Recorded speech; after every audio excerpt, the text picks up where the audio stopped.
දැන් රුවන්වැලි මහා සෑ රජාණන් වහන්සේට අටපිරිකර 24000ක් 84000ක් පූජා කරනවා. නේද? කිරි ආහාර පාත්‍ර 84000ක් පූජා කරන කවුරු හරි කෙනෙක්. එතකොට හැබැයි වර්තමානයේ ඉන්න නිරාගමික හා අන්‍යාගමික පිරිස් බෞද්ධයෝ වුණත් සමහර වෙලාවට ධර්මඥානෙ දියුණු වෙච්ච නැති පිරිස් මේවට චෝදනා කරනවා. මොකද්ද චෝදනා කරන්න හේතුව? ඒගොල්ලෝ හිතනවා මේ මහා දානයන්ගේ විපාක නැහැ කියලා. අම්මලා අහලා තියෙනවද සමහර අය කියනවා අපරාධේ මේ ආහාර හිඟ කාලේ මේව ගෙනහිල්ලා නැති බැරි මිනිසුන්ට දුන්නා නම් හොඳයි. නේ චෛත්‍යයකට මේවා පූජා කළා කියලා මේවා කනවද? අනිත් එක බුදුරජාණන් වහන්සේට එක පාත්‍රයක් පූජා කළාම මදිද? ඔන්න ඔහම කියලා සමහර හාමුදුරුවරුත් කියන මෙහෙම. නිකන් අර තර්ක ඥානෙට හරිනේ. නේද? බැලුවාම තර්ක ඥානෙට හරි බුදුහාමුදුරු ජීවමානව හිටියානම් ජීවමාන බුදුරජාණන් වහන්සේට එක පාත්‍රයක් පූජා කරාම ඇති. මොකටද මේ 24000ක් 84000 එක පහන පත්තු කරාම ඇති. මේ ළඟ දවසක එක මහත්යෙන් මගෙන් අහන ස්වාමින් වහන්සේ අපි ඒ කාලේ නම් ස්වාමින් වහන්සේ පහන් පත්තු කරන එක හොඳයි කියලා හිත දැගි. ඇයි? ඒ කාලේ ලයිට් තිබුණේ නැහැ. ස්වාමීනි දැන් අපි හොඳ ලයිට් පාවිච්චි කර බුදුරජාණන් වහන්සේට පහනක් පත්තු කරන එක හරිද? දැන් බලන්න තර්කයට බැලුවහම අපිට හිතෙනවා ඇත්තටම ඉතින් බුදුහාමුදුරන් නිකන් සාමාන්‍ය ලාම්පුවක් පත්තු කරලා පහනක් පත්තු කරලා අපි හොඳ ලයිට් දාගෙන ඉන්න එක හරිද කියලා නිකන් හිතෙනවනේ නේ. නමුත් ඒක මොකද්ද? ඒක විතණ්ඩවාදීන්ගේ අදහසක්. ඇත්තම කතාව තමයි පහනක් පත්තු කිරීම තුල සිද්ධ වෙන කාර්යයන් ගණනාවක් තියෙනවා. ගන්ධ තේල පදිත්තේන සුගන්ධවත් වූ තෙල් පත්තු කිරීම දැල්වීමෙන් දීපේන පහනින් තම දන්සිනා තම කියන්නේ අන්ධකාරයේ දන්සිනා කියන්නේ නසන්නේ යම්සේද තිලෝක දීපං සම්බුද්ධං තුන් ලෝකයටම පහනක් වූ සම්බුදුරජාණන් වහන්සේට පූජයාමි තමෝනුදං පූජා කරමි තම කියන්නේ අන්ධකාරයේ අවිද්‍යා අන්ධකාරයේ ඕනුදං කියන්නේ නැසීම පිණිස. මහත්තයා ලයිට් එකක් පත්තු කළත් එළිය නම් අඳුර නැසිලා එළිය ලැබෙනවා. ඒක හරි. නමුත් ප්‍රශ්නයක් තියෙනවා. ඔබට පේනවද මේ පහනේ තිබෙන පොල් තෙල් ටික ෂේ වෙවි යන එක පේනවද? දැල්ලේ තියෙන තිරය ඒ තිරය දැවි දැවි යනවා පේනවද? අනිත්‍යතාවය මෙනෙහි වෙනවද? මේ ලයිට් එකක් අවුරුද්දක් දෙකක් එක විදියට දාලා තිබ්බත් අනිත්‍යතාවයක් අපිට ප්‍රකට වෙන්නේ නැහැ. ඒ වගේම පහනකින් ලැබෙන සෞම්‍ය ආලෝකය වගේ නෙමෙයි මේවෙන් ලැබෙන ආලෝකය. දැන් ඔයත් බලන්න පන්සලක බෝධිය වටේට පහන් වැටේ පහන් ටික පත්තු කළාම දැන් හිතට දැනෙන සෞම්‍ය හැඟීම කවදාවත් ලයිට් එකකින් ගන්න බෑ. නේ? එතකොට බුදුරජාණන් වහන්සේ උදෙසා අනේ මගේ බුදුරජාණන් වහන්සේගේ ප්‍රඥා සාගරයට ඥාන සාගරයට පහනක් දැල්වීමෙන් දීපදෝ හෝති චක්කුදෝ මේ පහන් පූජා කිරීම නිසා අපිට චක්සුසේ හේවත් ප්‍රඥා ඇස පහළ වෙනවා.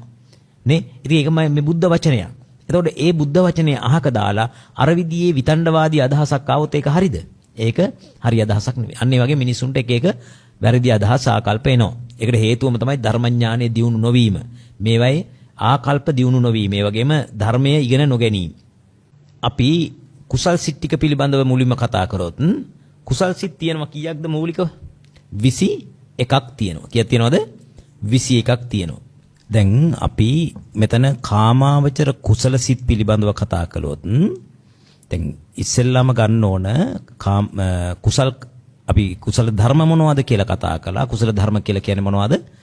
ලාමක පාපක අකුසල ධර්මයන් නසන සලවා දමන චලනය කර විනාශ කර දමන ධර්ම. එතන ඒව අතර කුසල සිත් 21ක් තියෙනවා. කීයක් තියෙනවද? කුසල සිත් 21ක් තියෙනවා. මේ කුසල සිත් 21 බෙදෙනවා කාමාවචර මහා කුසල් සිත් 8යි රූපාවචර කුසල් සිත් 5යි ඊට පස්සේ අරූපාවචර කුසල් සිත් 4යි ලෝකෝත්තර කුසල් සිත් 4යි. දැන් එතෙන්දී අපිට එක එකක් වෙන වෙනම අරගෙන බලන්න පුළුවන්කම තියෙන මේ විදිහට කාමාවචර මහා කුසල් සිත් 8 ගත්තොත් සෝමනස්ස සහගත ඥාන සම්පයුත්ත අසංඛාරික සිත කියලා කියනවා පළවෙනි සිත. දෙවෙනි එක සෝමනස්ස සහගත ඥාන සම්පයුත්ත සසංඛාරික සිත. ඊළඟට මම මේකේ එක එක වචනයක් වෙන වෙනම විස්තර කරලා දෙන්නම්. සෝමනස්ස සහගත ඥාන විප්පයුත්ත අසංඛාරික සිත, සෝමනස්ස සහගත ඥාන විප්පයුත්ත සසංඛාරික සිත. ඊළඟට උපේක්ඛා සහගත ඥාන සම්පයුත්ත අසංඛාරික සිත, උපේක්ඛා සහගත ඥාන සම්පයුත්ත සසංඛාරික සිත. උපේක්ඛා සහගත ඥාන විප්පයුත්ත අසංඛාරික සිත, උපේක්ඛා සහගත ඥාන විප්පයුත්ත සසංඛාරික සිත. දැන් ඔබට මේක තුල හමු වෙනවා වචන කිහිපයක්. මොනවද? සෝමනස්ස සහගත කියන වචනේ හම්බ වෙනවා. මොකද්ද මේ සෝමනස්ස සහගත කියන වචනේ තේරුම? සෝමනස්ස සහගතයි කියලා කියන්නේ ඒ සිතෙහි සැප වේදනාවෙන් යුතුයි. මොකද්ද? ඒ සිතෙහි සැප වේදනාවෙන් යුතුයි. කියන්නේ සිතක තියෙනවා මොකද්ද? වේදනාව. අරමුණු රසය විඳින ස්වභාවය. ඒකට කියන මොකද්ද? වේදනාව කියලා කියනවා. ඕනෑම සිතක අරමුණු රසය විඳින ස්වභාවයක් තියෙනවා. ඒකට කියනවා වේදනාව කියලා. දැන් මේ වෙලාවේ සෝමනස්ස සහගතයි කියන්නේ ඒ සිතේ වේදනාව සැප සහගතයි. ඊළඟට මෙතන හමු වෙන තව සිත් જાතියක් මොකද්ද? උපේක්ඛා සහගත. පස්වෙනි සිතේ ඉඳලා බලන්න. පස්වෙනි සිතේ ඉඳලා අටවෙනි සිත දක්වා තියෙන මොනවද? උපේක්ඛා සහගත සිත. එතකොට උපේක්ඛා කියලා කියන්නේ මොකද්ද? සැප දුක් දෙකම රහිත. එහෙම නැත්නම් අපි කියනවා අදුක්කම සුඛ. අදුක්කම සුඛ කියලා මොකද්ද? දුකත් සැපත් දෙකම නැති මධ්‍යස්ථ මදහත් වේදනාවෙන් යුතු එකට කියනවා මොකද්ද? උපේක්ඛා වේදනාවෙන් යුතුයි කියලා අපි ඒකට කියනවා. ඒකට සෝමනස්ස සහගත සහ උපේක්ඛා සහගත කියන දෙක දැන් ඔබට පැහැදිලි. ඊළඟට තියෙනවා ඥාන සම්පයුත්ත කියලා වචනයකුයි ඥාන විප්පයුත්ත කියන වචනයකුයි. මොකද්ද මේ ඥාන සම්පයුත්ත සහ ඥාන විප්පයුත්ත කියන වචන දෙකේ තේරුම? ඥානය කියලා මෙතන අදහස් කරන්නේ මොකක්ද? කම්මස්සගත ඥානය. මොකද්ද? කම්මස්සගත ඥානය. මොකද්ද අම්මා කම්මස්සගත ඥානය කියලා කියන්නේ? කර්මය කර්මඵලය අදහන නුවණ. මොකද්ද? කර්මය කර්මඵලය අදහන නුවණට කියනවා කම්මස්සගත ඥානය කියලා. ඒ කියන්නේ මොනවද? දසවස්තුක සම්‍යක් දෘෂ්ටිය පිළිබඳවයි උතන කම්මස්සගත සම්මාදිට්ඨිය කියලා කියන්නේ. හොඳයි. සෝමනස්ස සාගත ඥාන සම්පයුත්. අපි ඥාන සම්පයුත් කියන එක කතා කළේ මොකද්ද? කම්මස්සගත ඥානයෙන් සම්ප්‍රයුක්තයි. මොකද්ද කම්මස්සගත ඥානය කියලා කිව්වේ? දසවස්තුක සම්මාදිට්ඨිය. අත්ති මාතා, අත්ති පිතා, අත්ති දින්නම්, අත්ති ඉටං, අත්ති හුතං. හුතං කියන්නේ කුඩා දාන. කුඩා දාන කියලා කියනම කුඩා පිංකම්. අපි හිතමු උදාහරණයක් වශයෙන්. දැන් අපි හිතමු කවුරු හරි දෙයක් අපිට පොඩි දෙයක් දෙනවා. ඒ පොඩි දේ වුණත් ඒකේ විපාක තියනවද නැද්ද? විපාක තියෙනවා. සමහර අය පොඩි දේවල් දුන්නාම එච්චර ගණන් ගන්නෑ. ලොකු දානයක් දුන්නොත් විතරයි ගණන් ගන්න. දැන් නිකමට හිතන්නම්. ඔයත් හිතන්න කූඹියෙක් ඉන්නවා. මේ කූඹියට මේ කූඹි රැළට අපිට බැරිද අපි කන කෑම ටිකේ අවසානයේ පිඟානේ ඉතුරු වෙන අර බත් ඇට ටික ඉඳුල් ටික අපිට බැරිද ගෙනහිල්ල වල මේ සත්තු ඉන්න තැනකට දාන්න බැරිද? දාන්න පුළුවන්. නමුත් තියෙන එකම ගැටලුව මොකද්ද? අපි ඒවා සලකන්නේ නැහැ. ඒ කුඩා දානයන්ගේ විපාක සලකන්නේ නැහැ. එහෙනම් දවසකට කොයිතරම් පිංගම් කරගන්න පුළුවන්ද නේ? දවසකට 3 වේලක් කනවනම් මේ 3 වේලෙම අපිට පුළුවන්කම තියෙනවා පිංගාන හොදලා නිකන් විසි කරනවට වැඩිය නේ. ඒ ඉඳුල් ටිකක් ගෙනහිල්ල වල සත්තු ඉන්න තැනකට යොමු කරන්න පුළුවන්කම තියෙනවා. එතකොට මේකට කියන මොකද්ද? අත්ති හුතං.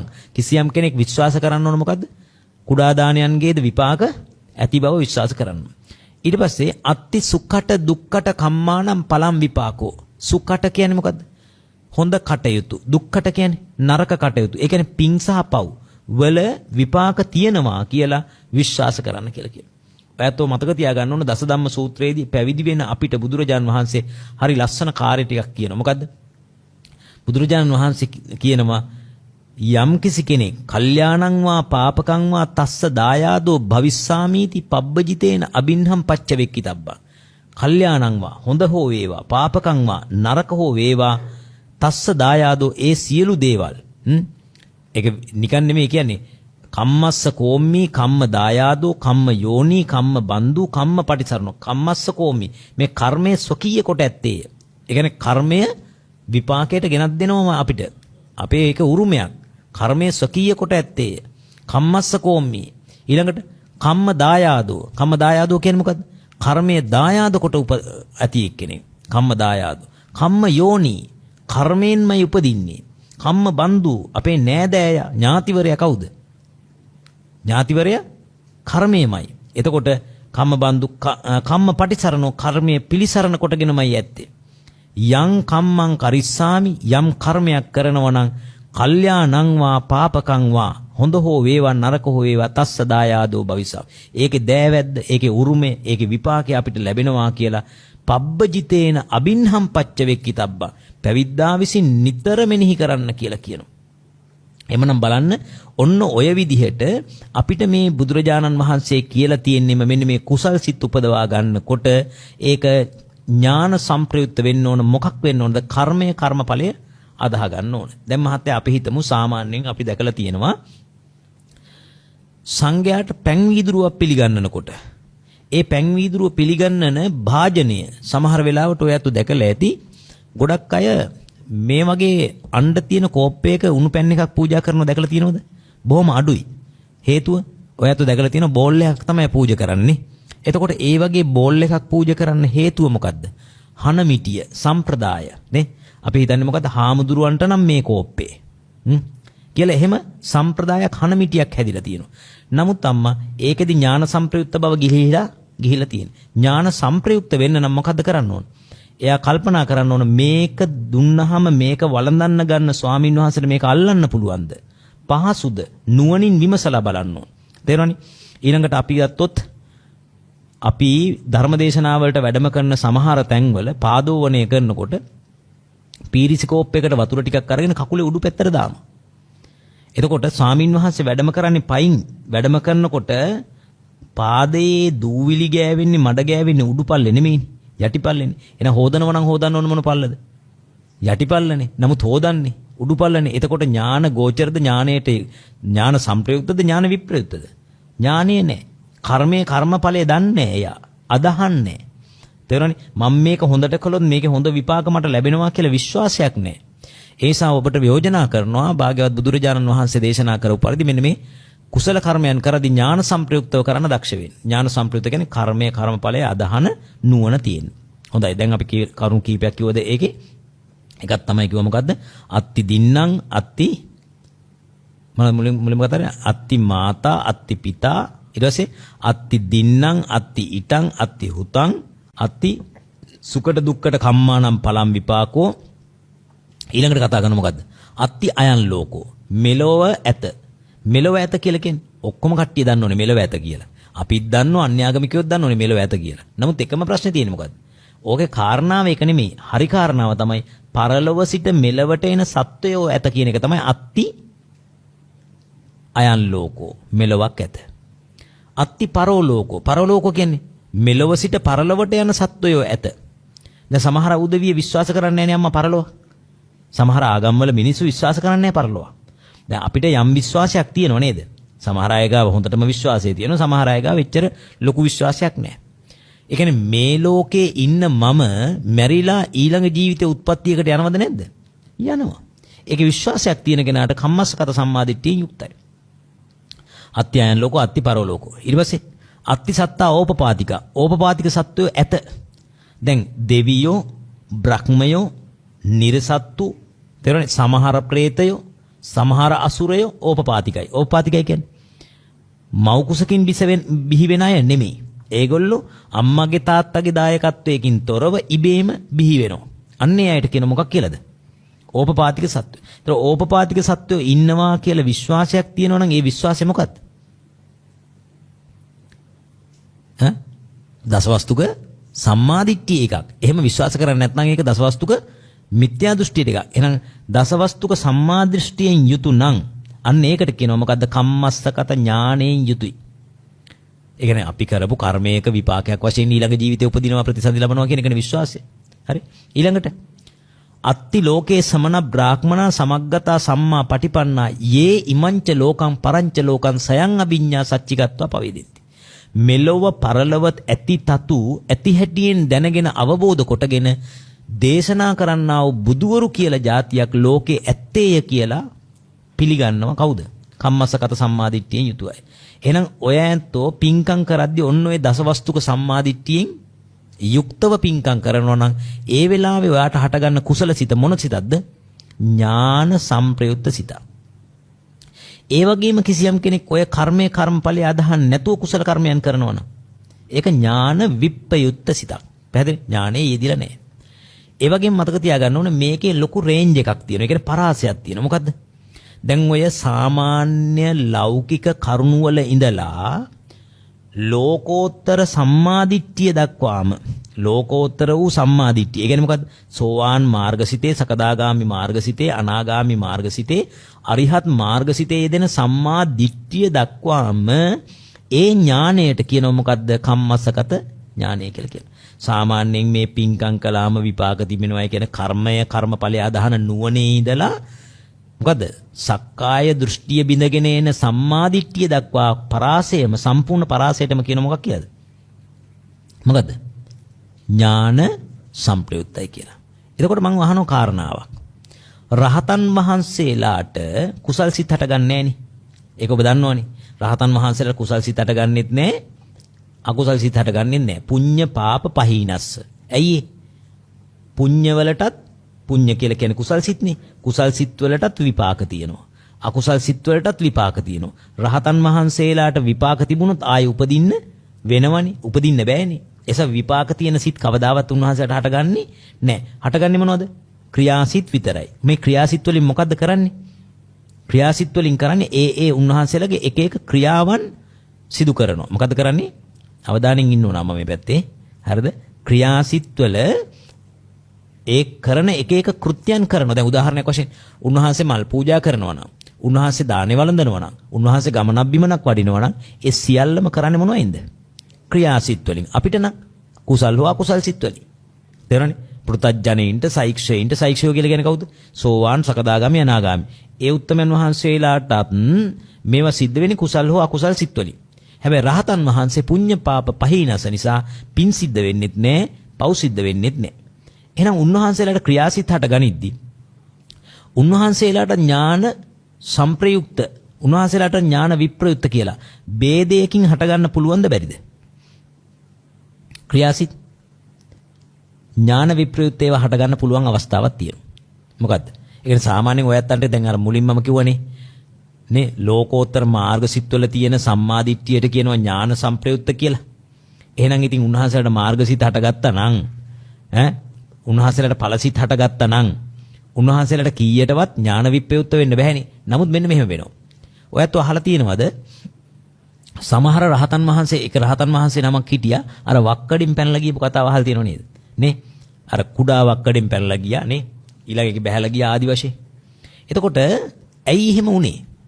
ඒ සසරේ වඳුරෙක් වෙලා ආත්ම භාව ගණනාවක් හිටපු එකේ පුරුද්ද වශයෙන් භව පුරුදු තියෙනෝනේ. ඒ භව පුරුදු නිසා කරන කර්ම වලට ඥානය යෙදිලා නැහැ. අන්න ඒකට කියන මොකද්ද? ඥාන විප්‍රයුක්ත ක්‍රියාසිත හට ගන්න පුළුවන්කම තියෙනවා. හැබැයි බුදුරජාණන් වහන්සේලාට කිසි ලෙසකවත් ඥාන විප්‍රයුක්ත ක්‍රියාසිත හටගන්නේ නැහැ. ඇයි ඔබ අහලා තියෙනවද බුදුරජාණන් වහන්සේ ගැන කියන කතාවේදී කියනවා සබ්බං කාය කම්මං ඥාන පුබ්බංගම ඥානානුපරිවත්තං. සියලු කාය කර්මයෝ ඥානයේ පූර්වාංගම කොට ඥානයේ පෙරටු වී සිදුවන්නේ. සබ්බං වචී කම්මං ඥාන පුබ්බංගම ඥානානුපරිවත්තං. සබ්බම් මනෝ කම්මං ඥාන පුබ්බංගම ඥානානුපරිවත්තං. සියලු කාය කර්ම, සියලු වචී කර්ම, සියලු මනෝ කර්ම ඥානයේ පෙරටු කොටගෙන ඥානයම මුල් වෙලා සිද්ධ වෙනවා කියලා බුදුරජාණන් වහන්සේ. ඒ අනුව බුදුරජාණන් වහන්සේලාට ඥාන විප්‍රයුක්ත සිත හටගන්නේ නැහැ. ඔබ දන්නවද භව පුරුදු කියන ඒවා බුදුරජාණන් වහන්සේලාට හිටින්නේ නැහැ. වාසනා ගුණ කියන ඒවා බුදුරජාණන් වහන්සේලාට තියෙනවද නැද්ද? දැන් ඕගොල්ලෝ හිතන්නේ වාසනාව කියලා කියන්නේ නිකන් සනිදා වාසනාව වගේනේ. නෑ, ඒ වාසනාව නෙවෙයි මෙතන කතා කරන්නේ. මොකද්ද? වාසනාව කියන්නේ භව පුරුදු. ඔගොල්ලෝ අහලා තියෙනවද බුදුරජාණන් වහන්සේ ගැන කියනකොට කියනවා සවාසනේ කිලේසේසෝ ඒකෝ සබ්බේ නිඝාතිය. සවාසන සකල ක්ලේශ ප්‍රහාණය කළා කියලා. මොකද්ද සවාසන කියන්නේ? වාසනා ගුණ සහිත. වාසනා ගුණ කියන්නේ භව පුරුදු වලට. ඒ කියන්නේ කවදාවත් බුදුරජාණන් වහන්සේලා වක්කඩවල වලින් පැනලා යන්නේ නේ පාත්‍රයේ 8ක දන් වළඳන්නේ. අර මතකද ඒක රහතන් වහන්සේ නම පාත්‍ර 8ක දන් වළඳනවා. මොකද හේතුව? පෙර ජීවිතවල අලියෙක් වෙලා ඉඳලා තියෙන භව පුරුද්ද. ඊට පස්සේ පිළින්ද වච්ච මහ රහතන් වහන්සේ මතකද? වසලයා කියලා වසලවාදෙන් බයිනෝ. ඒ මොකද්ද? රහත් වෙලත් භව පුරුදු තියෙනවා. හැබැයි බුදුරජාණන් වහන්සේලාට භව පුරුදු පිහිටන්නේ නැහැ. ඒකට කියනවා වාසනා ගුණ නැහැ. තේරුණානේ? එතකොට බුදුරජාණන් වහන්සේලාට වාසනා ගුණ නැති නිසා තමයි කියන්නේ මොකද? සවාසන සකල ක්ලේශ ප්‍රහාණය කළා කියලා. වාසනා ගුණ සහිත සියලු කෙලෙස් ප්‍රහාණය කළා තියෙනවා. හොඳයි. දැන් ඔන්න අපි එතන කතා කළා කම්මස්සගත ඥානය. ඥාන සංප්‍රයුක්ත. ඥාන සංප්‍රයුක්ත කියන්නේ මොකද්ද? කම්මස්සගත ඥානයෙන් සංප්‍රයුක්තයි. යෙදිලා තියෙනවා. ඊට පස්සේ අසංකාරික සහ සසංකාරික කියලා වචන දෙකක් එනවා. මොකක්ද අපච්චි අසංකාරික කියලා කියන්නේ? තමාගේ හෝ අන්‍යයන්ගේ මෙහෙවීමකින් තොරව හටගන්නේ. මොකද්ද? තමාගේ හෝ අන්‍යයන්ගේ මෙහෙවීමකින් කියලා කියන්නේ උනන්දු කරවීමකින් තොරව හටගන්නේම. හරිද? මෙතන තමාගේ හෝ අන්‍යයන්ගේ මෙහෙවීමකින් තොරව හටගන්නා සිත් වලට කියන මොකක් කියලාද? අසංකාරික සිත්. දැන් බලන්න ඔබ නිකමට මම එක උදාහරණයක් කියන්න. සමහර වෙලාවට පින්කමක් කරන්න ඔය ඇත්තන්ටම ආයි කවුරුත් කියන්න ඕනේ පින්කම ඔය ඇත්තන් විසින්ම කරගෙන යනවා. තව සමහර වෙලාවට පින්කමක් කරන්න තව යාළුවෙක් කවුරු හරි කතා කරලා උනන්දු කරොත් තමයි පින්කමට යන්නේ. නේ? එතකොට ඒක මොකද්ද? අනුන්ගේ උනන්දු කරවීමකින් සිදුවෙන සංකාරික සංස්කරණයක් කරලා කවුරු හරි කෙනෙක් උදව් කරලා කවුරු හරි කෙනෙක් උදව් කළත් තමන්ම උදව් කළත් ඒක සසංකාරිකයි. ඒ කියන්නේ මොකක්ද? දැන් මේක අපි හිතමු මෙහෙම. සමහර අය ඉන්නවා નિરાයාසයෙන්ම පින්කම් කරනවා. තව කෙනෙක් ඉන්නවා નિરાයාසයෙන් පින්කම් කරන්නේ එයාම ආයාසයෙන් පින්කම් කරනවා. කොහොමද? මේ සසර බොහොම භයානකයි. ඒ නිසා නිකන් ඉඳලා හරියන්නේ නැහැ. නැගිටලා උදේ පාන්දර මල් පූජා කරන්න ඕන. දැන් ඔයගොල්ලන්ට සමහර කම්මැලි වෙච්ච දවස් තියෙනව නේද? මල් පූජා කරන්න බුදුන් වදින්න අද අනේ අද නම් බෑ අප සීතලයි නැගිටින්න බෑ පන්සල් යන්න බෑ බණ අහන්න බෑ. එහෙම හිතච්ච දවස් තියෙනවා. හැබැයි සසර බය තියෙන කෙනා එයා කල්පනා කරනවා බෑ නිදාගෙන ඉඳලා හරියන්නේ නැහැ. නිදාගෙන හිටියට කුසල් රැස් වෙන්නේ නැහැ නේ කියලා නැගිටලා මොකද කරන්නේ? උනන්දු කරගෙන කරනවා. ඒතකොට තමන්ම උනන්දු කරගෙන කරොත් ඒක සසංකාරිකයි. අර උනන්දු කරවන්න ඕන් නැතුව ඉබේම වගේ කරගෙන යන අය ඉන්නෝනේ. පුරුද්දටම කරනවා. ඒ වගේම එයාට කවුරුවත් උනන්දු කරවන්න ඕනෙත් නැහැ. තමන් උනන්දු කරවන්න ඕනෙත් නැහැ. එයාට හුරුයි. පිංගම් කළා හුරුයි හොඳට. එයාට කියන මොකද්ද? අසංකාරිකයි. සසංකාරික කියන එක තමන්ගේ උනන්දු කරවීමෙන් හෝ අනුන්ගේ උනන්දු කරවීමෙන් සිදුවන හටගන්නා සිත් වලට කියනවා මොකද්ද? සසංකාරිකයි කියලා කියනවා. ඔන්න එහෙනම් තමාගේ හෝ අන්‍යයන්ගේ මෙහෙවීමකින් හටගන්නා සිත් වලට කියනවා සසංකාරික සිත් කියලා කියනවා. දැන් එහෙනම් ඔබට පැහැදිලි කරලා දෙන්න තේදුනේ මොනවද? ඒ කාමාවචර මට්ටමේ තියෙන කුසල් සිත් කීයක් කතා කළාද? කාමාවචර කුසල් සිත් 8ක් කතා කළා. ඊළඟට අපිට කතා කරන්න ඕන මොනවද? රූපාවචර කුසල් සිත් ටික. මොනවද? රූපාවචර කුසල් සිත් ටික. රූපාවචර කුසල් සිත් කීයක් තියෙනවද? රූපාවචර කුසල් සිත් 5ක් තියෙනවා. මොනවද? විතක්ක, විචාර, ප්‍රීති, සුඛ, ඒකාග්‍රතා සහිත පඨම ධාන කුසල සිත. මෙතන විපාක සිත කියලා වැදිලා තියෙන්නේ. කුසල සිත කියන එක එන්න ඕන. මොකද්ද? විතක්ක, විචාර, ප්‍රීති, සුඛ, ඒකාග්‍රතා සහිත පඨම ධාන කුසල සිත. දෙවෙනි එක විචාර, ප්‍රීති, සුඛ, ඒකාග්‍රතා සහිත ဒုတိ ය ධාන කුසල සිත කියලා එන්න ඕන. ඊට පස්සේ ප්‍රීති, සුඛ, ඒකාග්‍රතා සහිත තෘතිය ධාන කුසල සිත. ඊළඟට සුඛ ඒකාග්‍රතා සහිත චතුත්ථ ධාන කුසල සිත. ඊට පස්සේ උපේක්ඛා ඒකාග්‍රතා සහිත පංචම ධාන කුසල සිත කියලා එන්න ඕන. දැන් එතන සිත් කීයක් තියෙනවද? 5ක් තියෙනවා. මොනවද මේ විතක්ක, විචාර, ප්‍රීති, සුඛ, ඒකාග්‍රතා කියන අංග මොනවද? ඒවට කියන ධාන අංග. මොනවද කියන්නේ? ධාන අංග. දැන් මේවා සාමාන්‍ය අර කාමාවචර කුසල සිත් වලට වඩා හරිම ඉහළයි, ශ්‍රේෂ්ඨයි. ඒ වගේම හරිම ප්‍රණීතයි. හැබැයි උපදවා ගන්න ඒ තරම් ලේසි නෑ. මොකද්ද කරන්න ඕන? දැන් සාමාන්‍ය කාමාවචර කුසලයක් නම් අම්මා බුදුන් වැඳීම, බණ ඇසීම, සිල් සමාදන් වීම, දන් දීම ඒ වගේන් කරගන්න පුළුවන්. හැබැයි රූපාවචර කුසල සිතක් උපදව ගන්න එහෙම බෑ. මොකද්ද කරන්න ඕන? එයා බොහොම පහසුවෙන් වාඩි වෙලා තේරෙනවනේ භාවනා ඉරියව්වට වාඩි වෙලා එකම තැනක ඉඳගෙන කසිනාරම්මණයක් වගේ ආරම්මණයක් ගන්න ඕන. දැන් අපි හිතමු අපච්චි මෙතන මේ තියෙන දාලා තියෙන මේ සුදු පාට ලයිට් එක දිහා අපි බලාගෙන හිටියොත් ටික වෙලාවක් ගිහිල්ලා S2 පියෙව්වොත් මොකද වෙන්නේ? ඒ සුදු පාට ලයිට් එක අපිට ඇතුලේ පේනවා වගේ එකක් තියෙනවා. ඒ හිතේ ඇඳිලා තියෙන්නේ. තේරෙන්නේ? ඒ කියන්නේ ඒ හිත ටිකේ මේ රූපය ඇඳිලා තියෙන්නේ. හරි? දැන් මේකට මේ රූපය S2 පියාගෙන නැවත නැවත අපිට ඒ කියන්නේ සාමාන්‍ය අපි හිතමු එහෙම රූපයක් දැකලා එහෙම ආලෝකයක් දැකලා S2 පියාගෙන ටික වෙලාවක් හිටියොත් මොකද වෙන්නේ? ඒ රූපේ බොඳ වෙලා අපේ නැති වෙලා යනෝනේ. ඒකට හේතුව මොකද්ද? ඒ කියන්නේ ඒ රූපය ගත්ත අරමුණ හරි ඒ රූපය ගත්ත අරමුණ සහිත සිත් ටික නැති වෙලා යනෝනේ. වෙන සිත් ඇති වෙනවා. වෙන අරමුණු අපිට එනෝනේ. හැබැයි කිසියම් දක්ෂ කෙනෙක් ඉඳගෙන ඒ අරමුණ හිතින් මෙනෙහි කළා ආලෝකෝ කියලා ඉවරලා ඒක වැඩුවොත් ඒකම එන්න මෙනෙහි කළා වඩා වර්ධනය කරගත්තොත් මොකද්ද වෙන්නේ? ඒක ගෙනියන්න පුළුවන් මොකක්ද දක්වාද? ධානයක් දක්වා ගෙනියන්න පුළුවන්. පැහැදිලිද? ඒ හිත බොහොම ශාන්තයි ප්‍රණීතයි. ඇයි? ඒකේ විතක්කය, විචාරය, ප්‍රීතිය, සුඛය, ඒකාග්‍රතාවය කියන ධානාංග පහම තියෙනවා. ඉතින් පඨම ධානය උපදවන්න පුළුවන්. ටික වෙලාවක් යනකොට දැන් විතක්කය ඕන නැහැ. ඒ කියන්නේ විතක්කය කියන්නේ අරමුණ ඔසවලා දෙන එකනේ. දැන් අරමුණ ඔසවලා හිතට දීලා ඉවරයිනේ. දැන් විතක්කය ඕනේ නැහැ. විතක්කේ සංසිඳිලා එතන ඉඳලා බලන්න පුළුවන් විචාර, ප්‍රීති, සුඛ, ඒකාග්‍රතාව කියන ධානාංග උපදවාගෙන. ඊට ටික වෙලාවක් යනකොට විතක්ක විචාර දෙකම සංසිඳිලා ප්‍රීති සුඛ ඒකාග්‍රතාව කියන අංග තුනෙන් යුතු තෘතිය ධානය උපදිනවා. ඊට පස්සේ සුඛය සහ ඒකාග්‍රතාවය කියන චතුත් අංග දෙකෙන් යුතු චතුර්ථ ධානයත් උපේක්ඛා ඒකාග්‍රතාව කියන අංග දෙකෙන් යුතු පංචම ධානයත් උපදවා ගන්න. මෙන්න මේ විදිහට ධානාංග පහක් තිබෙනවා. ඒ වගේම ඒ ධානාංග පහ සහිත ධානාංග පහෙන් කිසිවක් හොයේ දෙන. ධානාංග දෙකක් තියෙන තුනක් තියෙන ඒවා තියෙනවා නේද? ඒ අනුව ධාන පහක් තියෙන මොනවාද? රූපාවචර ධාන. දැන් මේ රූපාවචර කුසල සිත් උපදවා ගත්තොත් ඒකේ විපාක වශයෙන් පහළ වෙන්නේ මොනවද? ඒකේ විපාක වශයෙන් රූපාවචර විපාක සිත් ටික පහළ වෙනවා. රූපාවචර විපාක සිතකින් ප්‍රතිසන්දි ලැබුවොත් ඒ කියන්නේ දැන් මේ කුසල සිතක් උපද්දවාගෙන එයා මැරුණොත් ගිහිලා ප්‍රතිසන්දි ලැබුවොතින් ওই රූපාවචර විපාක සිතකින් එයා කොහෙද උපදින්නේ? එයා උපදිනවා රූපාවචර ධාන තලයක උපදිනවා. කොහෙද උපදින්නේ? රූපාවචර ධාන තලයක උපදිනවා. දැන් කාමාවචර කුසල කර්මයන් කරලා ඉපදුණු කොහෙද උපදින්න පුළුවන්? මනුස්ස ලෝකේ දිව්‍ය ලෝක 6. එතකොට සප්ත කාම සුගතිය. කාම සුගති 7. හැබැයි රූපාවචර කුසල් කරාට පස්සේ රූපාවචර කොහෙද? බ්‍රහ්ම තලවල උපදිනවා. ඊළඟට අපි ගත්තොත් එහෙම අරූපාවචර ගත්තොත් අරූපාවචර තියෙන මොනවද? 4ක් තියෙනවා. මොනවද ඒ අරූපාවචර 4? ආකාසානංචායතනය, විඤ්ඤාණංචායතනය, ඊට පස්සේ ආකින්චඤ්ඤායතනේ, නේව සංඥා නාසඤ්ඤායතනේ කියලා ක්‍රියාසිත 4ක් තියෙනවා. මේ කුසල් සිත 4ක් තියෙනවා.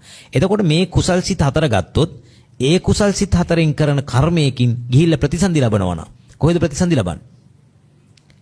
අරූපාවචර බ්‍රහ්මතලයක ප්‍රතිසන්දි ලබනවා. කොහෙද? අරූපාවචර බ්‍රහ්මතලයක ප්‍රතිසන්දි ලබනවා. දැන් එහෙමනම් ඔබට පැහැදිලිද මේ කරනු ලබන කුසල කර්මය නිසා අකුසල නැසෙනවා. ඒ වගේම එයාගෙන් විපාක ලබා දෙන කල්හි ප්‍රතිසන්දි විපාක හා ප්‍රවෘත්ති විපාක ලබා දීමට සමත් වෙනවා. මොකද්ද මේ ප්‍රවෘත්ති සහ ප්‍රතිසන්දි විපාක කියන්නේ කියලා ඊළඟ කාරණාව කතා කරලා දෙන්නම්. අහගන්න.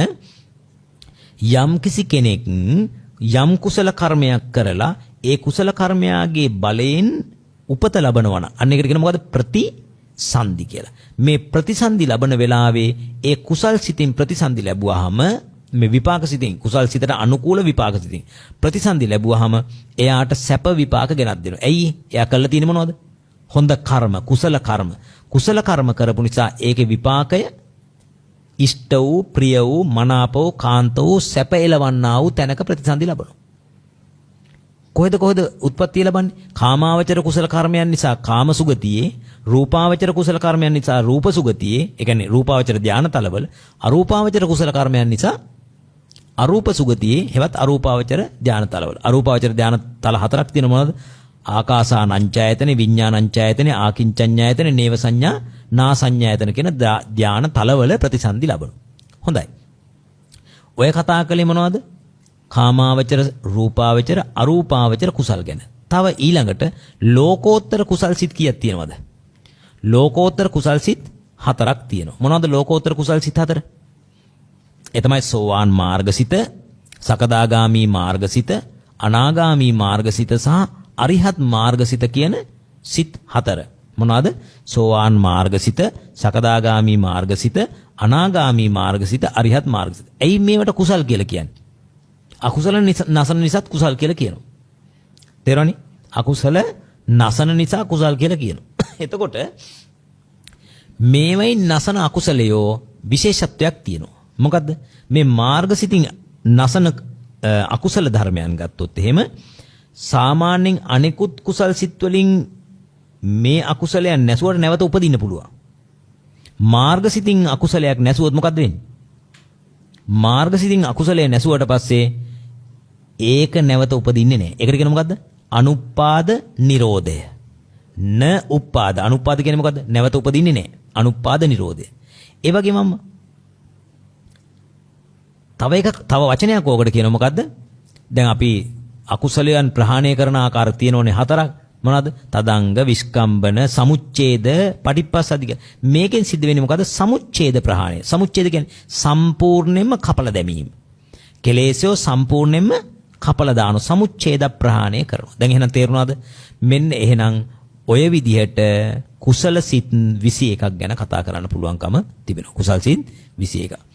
ඊළඟට අපි බැලුවොත් අකුසල සිත් ටික පිළිබඳව. මොනවද? අකුසල සිත් ටික පිළිබඳව බැලුවොත් අකුසල සිත් කීයක් තියෙනවද? අකුසල සිත් ඔක්කොම 12ක් තියෙනවා. දැන් අකුසල කියන්නේ න කුසල කියලා කිව්වනේ නේද? ඔව්. අකුසල සිත් 12ක් තියෙනවා. මේ අකුසල සිත් 12 වර්ග 3කට බෙදන්න පුළුවන්කම තිබෙනවා. මොනවද? ලෝභ සිත්, ද්වේෂ සිත්, මෝහ සිත්. සංඛ්‍යාත්මකව ගත්තොත් ලෝභ සිත් 8ක්, ද්වේෂ සිත් 2ක්, මෝහ සිත් 2ක්. දැන් එතෙන්දී ඊළඟට මේ ලෝභ සිත් 8 ගැන කතා කළොත් සෝමනස්ස සහගත දිට්ඨිගත සංපයුත් අසංකාරික සිතයි, සෝමනස්ස සහගත දිට්ඨිගත සංපයුත් සසංකාරික සිතයි. සෝමනස්ස සහගත දිට්ඨිගත විප්පයුත අසංකාරික සිතයි, ඒ වගේම සසංකාරික සිතයි. උපේක්ඛා සහගත දිට්ඨිගත සංපයුත අසංකාරික සිත සහ සසංකාරික සිත, උපේක්ඛා සහගත දිට්ඨිගත විප්පයුත අසංකාරික සිත සහ සසංකාරික සිත. දැන් ඔබට මේකේ කලින් කතා කරපු ටිකේම වචන මෙතනක් තියෙන නිසා ටිකක් තේරුම් ගන්න ලේසි. ඇයි? සෝමනස්ස සහගත කියන වචනේ කතා කරලා තියෙනවා. උපේක්ඛා සහගත කියන වචනේ කතා කරලා තියෙනවා. හැබැයි අපිට අලුතෙන් එනවා මොකද? දිට්ඨිගත සංපයුත්, දිට්ඨිගත විප්පයුත්. අසංකාරික සසංකාරික කියන වචන දෙකත් අපි දැන් ඉගෙනගෙන තියෙනවා. දිට්ඨිගත සංපයුත් කියන්නේ මොකද්ද? දසවස්තුක මිත්‍යා දෘෂ්ටිය සමග යෙදුණු. ඉස්සෙල්ලා කතා කළේ ඥාන සංපයුත් කිව්වේ දසවස්තුක සම්‍යක් දෘෂ්ටිය සමග යෙදුණු. ඒක විරුද්ධ පැත්ත මේක. දැන් ඉස්සෙල්ලා කතා කළේ අත්තිමාතා, මේ පැත්තේ නත්තිමාතා. මවට සැලකීමේ විපාක නැත කියලා සමහර අය අදහනවා. දැන් ඔය හිතන්නකො සමහර රටවල් වල සමහර ආගම් වල දරුවෝ අම්මට තාත්තට වඳින්නේ නැහැ.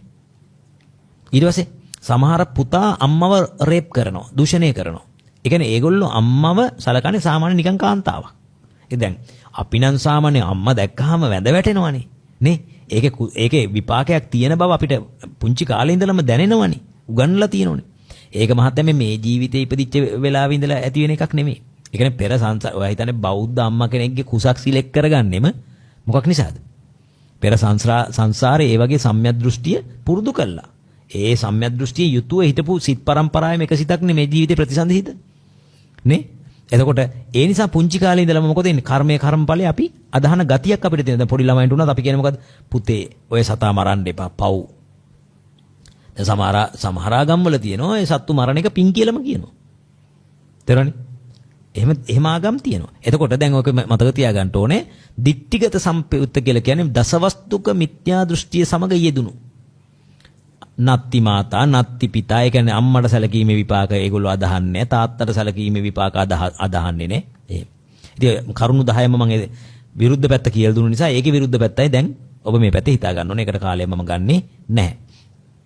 ඊළඟ කාරණේ තමයි දැන් අසංකාරික සසංකාරික කියන පද දෙකත් අපි පැහැදිලි කරගත්තා. ඔය තියෙන්නේ දසවස්තුක මිත්‍යා දෘෂ්ටියේ කරුණු 10. ඊළඟට දැන් මේකේ අපිට ඊළඟට එනවනේ මෝහ මූල සිත් දෙකක්. මොනවද? උපේක්ඛා සහගත විචිකිච්ඡා සංපයුත්ත සිතයි, උපේක්ඛා සහගත උද්ධච්ච සංපයුත්ත සිතයි කියලා සිත් දෙකක්. එතකොට විචිකිච්ඡාව කියන්නේ බුද්ධ ආදී අටතැන් පිළිබඳව ඇතිවන සැකයට. උද්ධච්චය කියලා කියන්නේ සිතේ විසිරුණු බවට. අපි සාමාන්‍ය ගමේ ගොඩේ භාෂාවේදී උද්දච්චය කියලා කියන්නේ මේ මාන්නෙටනේ නේ. මේ මිනිස්සයා මහා උද්දච්ච ගෑනු කෙනෙක් කියලා අපි කියන්නේ. එතකොට එතන කියන්නේ වරදලා කියන්නේ. හැබැයි භාග්‍යවතුන් වහන්සේ විස්තර කරන උද්දච්චය කියලා කියන්නේ සිතේ විසිරුණු බවට. එතන මතක තියාගන්න ඕන මේකේ බුද්ධ ආදී අටතැන් පිළිබඳව ඇතිවන සැකයට විචිකිච්ඡාව කියලා කියනවා නම් කරුණු 8ක් තියෙනවා. මොනවද? බුද්ධේ කංකති විචිකිච්ඡති, ධම්මේ කංකති විචිකිච්ඡති, සංඝේ කංකති විචිකිච්ඡති, සීලේ කංකති විචිකිච්ඡති, පුබ්බන්තේ කංකති විචිකිච්ඡති, අපරන්තේ කංකති විචිකිච්ඡති, පුබ්බන්තාපරන්තේ කංකති විචිකිච්ඡති, පටිච්ච සමුප්පාද ධම්මේ කංකති විචිකිච්ඡති. මොකද්ද මේ කරුණ ටික? බුදුරජාණන් වහන්සේ පිළිබඳ සැකයි. මොනවද සැක? බුදුරජාණන් වහන්සේ කොච්චර උසද? බුදුරජාණන් වහන්සේට 이르දි ප්‍රාතිහාර්ය තිබුණද? බුදුරජාණන් වහන්සේට දෙතිස් මහා පුරුෂ ලක්ෂණ තිබුණද? ඔය එක්කෙනාට සැකයි. නේද? බුදුරජාණන් වහන්සේ ඉන්දියාවේද? බුදුරජාණන් වහන්සේ ලංකාවේද? ඔහොම සැක තියන අය ඉන්නවා.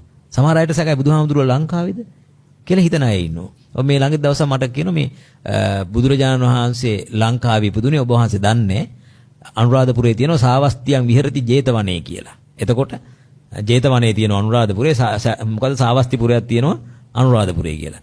මම නිකමට Google කරලා බැලුවා මේ සාවස්තිපුරය කියන්නේ මොකක්ද කියලා. Google එකේ සර්ච් කරලා බලනකොට තියෙනවා හරිද එක්තරා ජනාධිපතිවරයෙක් රණසිංහ ප්‍රේමදාස නැමැති ජනාධිපතිවරයා විසින් ඉදි කරන ලද ගම්මුදා ව්‍යාපෘතිය යටතේ ඉදි කරන ලද ගම්මානය කියලා. එතකොට බුදුරජාන් වහන්සේ වැඩ හිටපු කාලේ තිබිච්ච එකක්ද මේක? නෑ. ඉතින් අන්න ඒ වගේ මිනිසුන්ගේ තියෙන සමහර අනුවණකම්. ඊට පස්සේ මේ සවැත් නුවර සාවත්‍යයන් සවැත් නුවර කියලා ගහලා බැලුවට පස්සේ සවැත් නුවර ඉන්දියාවේ සම්පූර්ණම ඒ කියන්නේ එකල මගධේ අගනුවරය ඒ කාලේ තිබිච්ච ජේතවනාරාමයේ නටමුන් තාමත් තිබෙනවා. ඒ සම්පූර්ණ විස්තරය විකිපීඩියා වල තියෙනවා.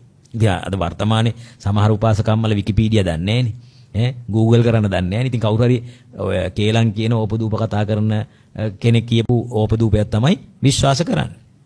ඉතින් බුදුරජාණන් වහන්සේ පිළිබඳ එහෙම සැක සංකා තියෙනවා කියලා කියන්නේ මොකද්ද? එයාට විචිකිච්ඡාව තියෙනවා. එතකොට විචිකිච්ඡාව තියෙනවා කියලා කියන්නේ එතනින් එහා පැත්තට යන්න බෑ. ඊට පස්සේ ධම්මේ කංකති විචිකිච්ඡති ධර්මයේ පිළිබඳ සැකයි. මේ ධර්මය අනුගමනය කළ නිවන් දකින්න පුළුවන්ද? අද තියෙන්නේ ඇත්තම ත්‍රිපිටකයේද? කාලයක්ගේ ඇවෑමෙන් ත්‍රිපිටකයේ දැන් තියෙන්නේ ඇත්ත එක නෙවෙයි වෙන්නේ නැති. ඇමරිකාවේ තමයි ඔරිජිනල් එක තියෙන්නේ. ආදි වශයෙන් හිතන අය ඉන්නවා. සංඝේ කංකති විචිකිච්ඡති සංඝයා පිළිබඳ සැකයි. මොකද්ද? සංඝයා පිළිබඳ සැකයි. සංඝයා සුපටිපන්නද උජුපටිපන්නද? දැන් අපි හිතමු වර්තමානයේ ඉන්න කවුරු හරි එක හාමුදුරුව කෙනෙක් වැටක් උඩින් පැන්න කියලා. ඒක සාරිපුත්ත මහ රහතන් වහන්සේට අදාළ නැහැ. ඉතින් ඒක සියලු සංඝයාට අදාළ නැහැනේ. දැන් අපි හිතමු ගිහියන් අතර ඔය ඇත්තෝ පන්සිල් රකින්නෝ ඇති. පන්සිල් රකින්න නැති එක මිනිස්සෙක් හිටියා කියලා ගිහියෝ ඔක්කොටම බයිනවද? බයින්නේ නැහැ. ගිහියෝ කිව්වහම ඔක්කොම ගිහි කුලකයේ. පැවිද්දෝ කිව්වහම ඔක්කොම එක කුලකේ. නමුත් පැවිද්දන් අතරත් ඉන්නවා වැරදි කරන අය ඉන්නවා.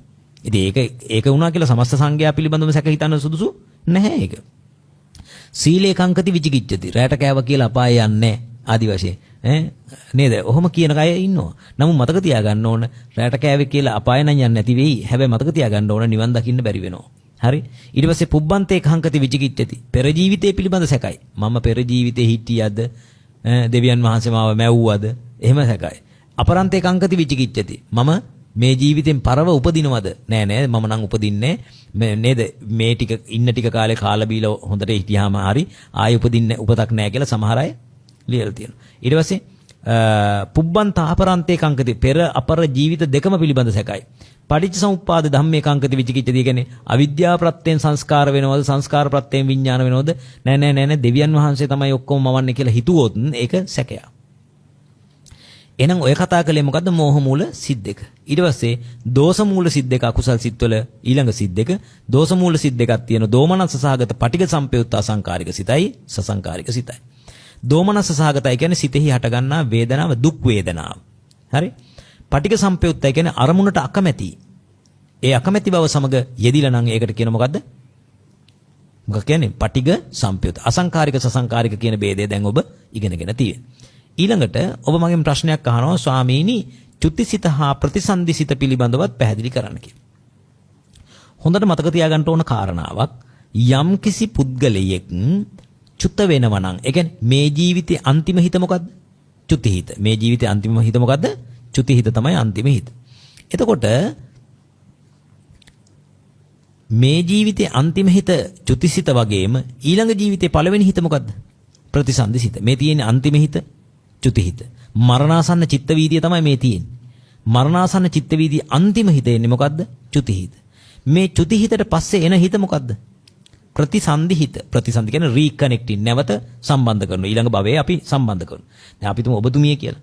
ඔබතුමිය ගිය ජීවිතේ අපි තුමු දිව්‍යාංගනාවක්. චුත වුණා. චුත වෙලා ඒ කියන්නේ ඒ ජීවිතේ අන්තිම හිත චුතිහිත. ඒ සිත් පරම්පරාවෙම ඊළඟ සිත මේ ජීවිතේ ඔබතුමියගේ මවගේ කුසේ මීට අවුරුදු අපි හිතමුකෝ 80කට විතර කලින් 70කට විතර කලින් මොකද උනේ? පළවෙනි සිත පහළ වුණා අම්මගේ කුසේ. අන්න ඒකට කියන මොකද? ප්‍රතිසන්දි හිත.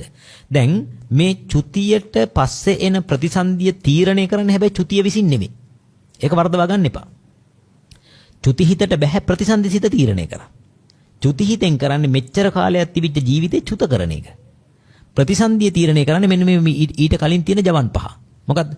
ඔබට පේනවද මරණාසන්න චිත්ත වීදියේ චුතියට කලින් ජවන් සිත් පහක් තියෙන රතු පාටින් දක්වලා තියෙන්නේ. අන්න ඒවට අරමුණු වෙනම කර්ම නිමිති, ගති නිමිති කියන තුනෙන් එකක්. අපි හිතමු ඔබ කරපු කුසල කර්මයක් මතක් වෙනවා. කුසල කර්මයේම අරමුණු වුණොත් ඒ කුසල කර්මයේ අරමුණු වෙලා සුගතියේ ප්‍රතිසන්දි ලබනවා. ඔබට අකුසල කර්මයක් මතක් වෙනවා මරණාසන්න වෙලා. ඒක මතක් වෙලා ඔබ මොකද වෙන්නේ? ඒක මතක් වෙන්නේ ජවන් සිත් වලට. ඔබ ගිහිල්ලා උපදින කොහෙද? සතර අපාය උත්පත්ති ලබන. එහෙනම් මේ චුතිය ප්‍රතිසන්දිය පිළිබඳ වැරදි මත තියෙනවා සමාජයේ. ඒ මතය අයින් කරගන්න චුතියෙන් නෙමෙයි ඩියුටිය කරන්න. ප්‍රතිසන්දිය තීරණය කරන්නේ චුතියට පෙර තිබෙන මරණසන්න චිත්ත වීතියේ තියෙන ජවන් සිත් පහට අරමුණු වෙන අරමුණ අනු. පැහැදිලිද? මොකද? මේ මරණාසන්න චිත්ත වීති චුතියට පෙර තිබෙන ජවන් සිත් පහට අරමුණු වෙන අරමුණ අනුව තමයි ප්‍රතිසන්දිය තීරණය කරන්නේ.